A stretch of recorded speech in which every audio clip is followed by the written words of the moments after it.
So live case being So we have a problem with the Am I audio. audible?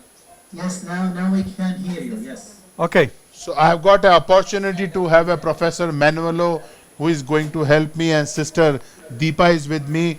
And till the EUS scope is going on, I just want to tell, whenever you are planning to do the EUS guided coil and glue, first do the upper GI endoscopy. That has a significance relevance to know about the esophageal varices, the type of the gastric varices, that is important. Always do a dynamic CT scan to look for the GRH shunt, that is gastrorenal shunt. That's very important to know. You should know the dynamics. You should know the child status of the patient. You should know the history of encephalopathy, and you should know the history of ascites. So ascites, encephalopathy, and esophageal varices, these three things are going to guide what is the best treatment option. Is it Aberto is a good option, or EUS is the best option? In actively bleeding, definitely EUS is best. The 19G FNA needle is mandatory, and when you are doing, sometimes the needle get blocked, so always keep the two needles.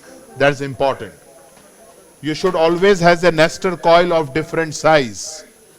The size of the coil should be 20% bigger than the size of the varix.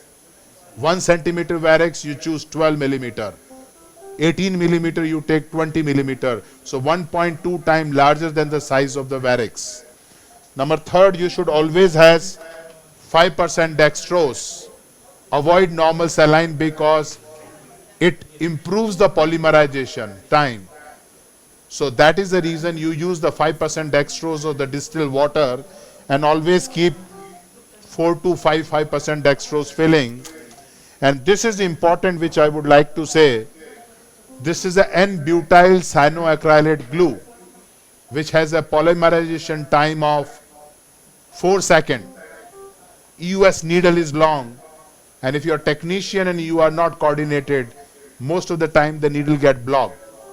So if you have an N-octyl cyanoacrylate glue, which has 20 seconds, you can pour slowly.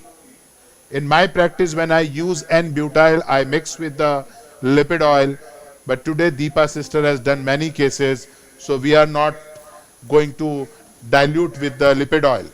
I have done the upper GI. Until you get your EOS ready, so just let us know that this patient, I assume, has or she has a gastric varix, maybe isolated gastric varix. No, this patient has a large esophageal varices with the red color signs, and IgV2. IgV2 have a highest propensity of bleed. So large esophageal varices with the large gastric varix, I have done the endoscopy. So it is very important while taking the therapeutic endoscopic ultrasound, sometime you may tear off the esophageal varices.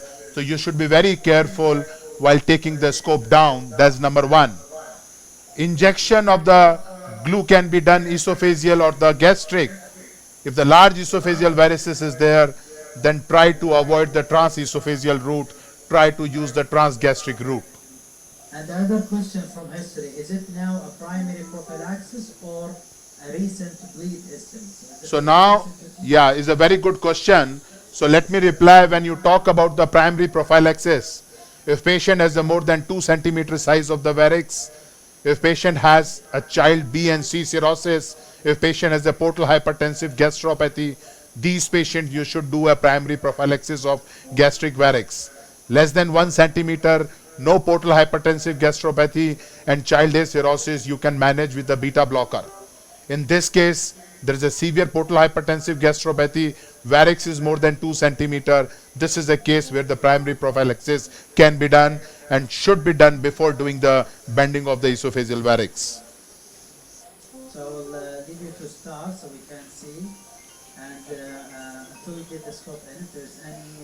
So this is very important. Like, let's just see the look at the esophageal varices. I will show you. Can you see the esophageal varices? Yeah, we do see it's almost kissing. Yes. So they're the large esophageal varices. Taking the scope in is a challenge, but you should be very gentle. That is once very important. And this is the large varix. it is difficult to do the retroflexion with the EUS scope, and if you have a forward wing you do, but I will show you in the EUS. So can you make it here? Yeah, EUS image bigger. Yes. So now can you give me the water please? I will show you how to focus the varix, that is important. So I am filling the stomach with around 200 ml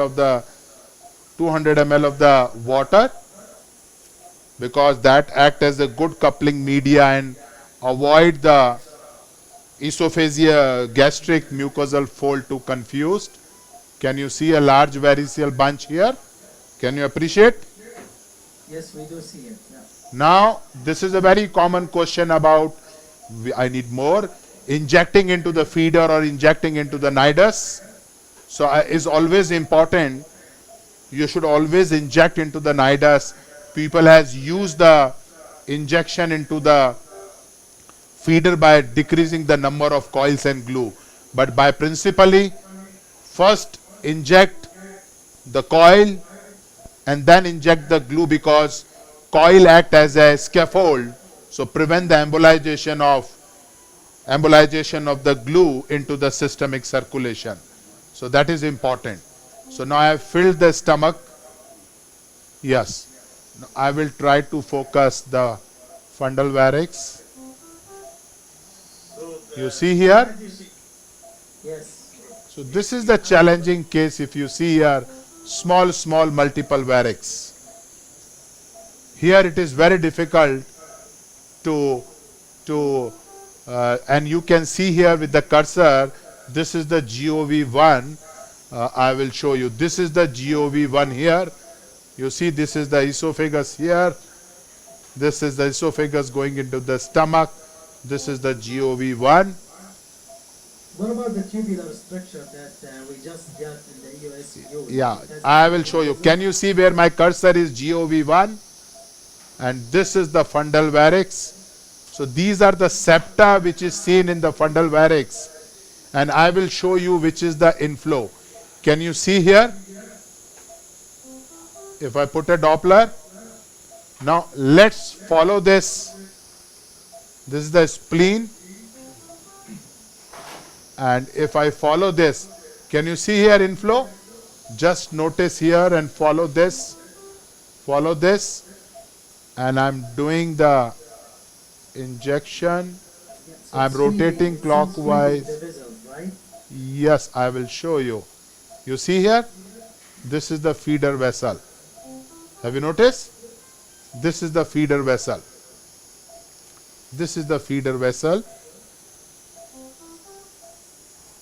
So suppose Rajesh, you don't have the coil, and I'm an innocent man, and I'm doing a scope, and I find large fundal varices with red signs, recent stigmata of recent bleed, borderline aggressive gastropathy, and large varix. So what is your plan if I don't have the coil? One thing is very clear. Actively bleeding or recently bled, endoscopy is the treatment of choice, because if you prepare the patient for Burto or TIPS, patient is going to require CT scan, and it is going to be done after a day or two, and patient might bleed in the night. So actively bleeding, endoscopy is the treatment of choice. Now question come, when you do endoscopically, how much glue you are going to inject? This is a subjective feeling. You once inject 2 cc of glue, palpate the varix with the biopsy forceps. If the varix is hardened, you don't require to over inject. That is the way. So I'll leave you to continue the procedure. Leave it to the end. So you'll target the feeding vessel. Yeah, this is little challenging. You see, there's a multiple division in this. Multiple division. Can you appreciate this? I saw the CT scan report and there was no shunt.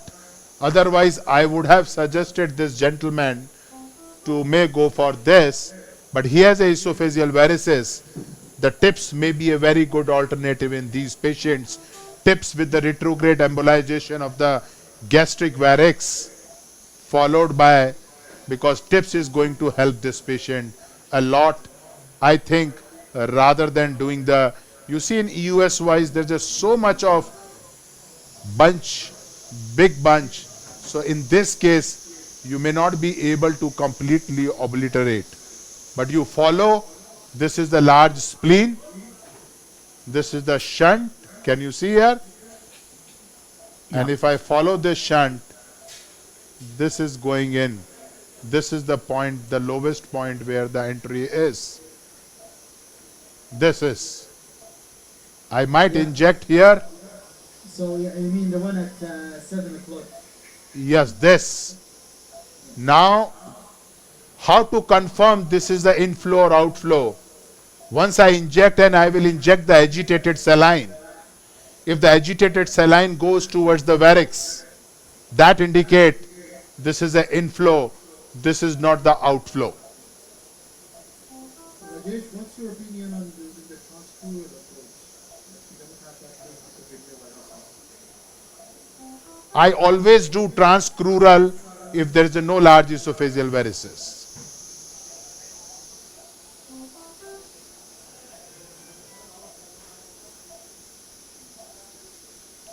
So, my aim is to inject here, madam. I will inject here. Can you give me the needle?